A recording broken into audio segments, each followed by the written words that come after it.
Does President Trump really want a Rockefeller Republican, a Fed chair? Does he want a Fed chair that loves low rates because low rates are good for business and, frankly, for that animal spirit of business that Mr. Trump knows so well?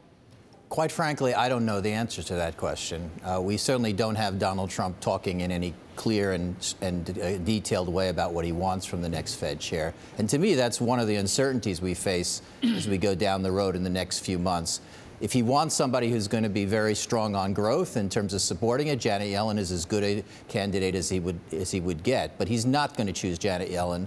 And I don't know whether he's going to choose somebody who's pro-growth, somebody who is more serious about changing the agenda at the Fed, or somebody who's got perhaps a more compliant view about Fed independence. Here's the critical question, Bruce. We got Randy Quarles, business guy, lawyer, et cetera.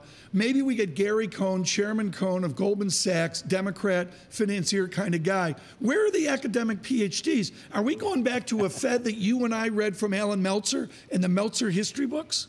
Well, certainly we haven't been in a long time with a Fed leadership who hasn't been a trained economist and generally an economist who's also had monetary policy experience. I think that doesn't necessarily mean we're going to have bad monetary policy, but it creates more uncertainty here as to what the regime is going to be. There's a close line that links Paul Volcker, Alan Greenspan, Ben Bernanke, and Janet Yellen, and there's a decent chance here we're going to break that link and go into what is, I believe, somewhat uncharted territory. Okay, so Bruce, let me just continue that theme. What do we know about Gary Cohn when it comes to monetary policy?